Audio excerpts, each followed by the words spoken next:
आमचे जे सैनिक शहीद व्हायचे त्यांना शासनाच्या वतीनं आम्ही 3 लाख रुपये द्यायचो। खरं म्हणजे शहीदांच्या जीवाचं मोल हे पैशात करताच येत नाही, पण त्यांच्या कुटुंबाला आधार मिळाला पाहिजे या दृष्टीनं पहिल्यांदा ते मी मुख्यमंत्री असताना 25 लाख रुपये केले आणि त्यानंतर 1 कोटी रुपये हे आम्ही सैनिकांना देणं सुरू केलं, त्यांच्या परिवाराला देणं सुरू केलं।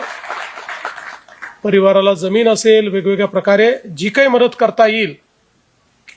ती केंद्र सरकारच्या वतीनं तर होतेच, पण राज्य सरकारच्या वतीनं देखील ती करणं आपण सुरू केलं। आणि मला अतिशय आनंद आहे की आत्ताच आपण ज्या सैनिकांच्या पाल्यांनी उत्कृष्ट असे मार्क्स मिळवले, ज्यांनी चांगलं काम केलं, त्यांचा सत्कार या ठिकाणी केलाय।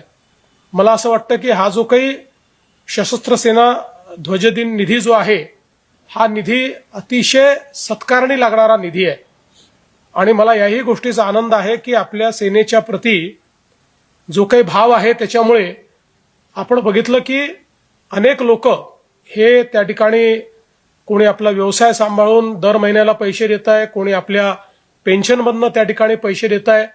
मला असं वाटतं की हा जो सेनेच्या प्रती भाव आहे तोच अत्यंत महत्त्वाचा आणि तो आपल्या सेनेने जो आदर या ठिकाणी प्राप्त केलेला आहे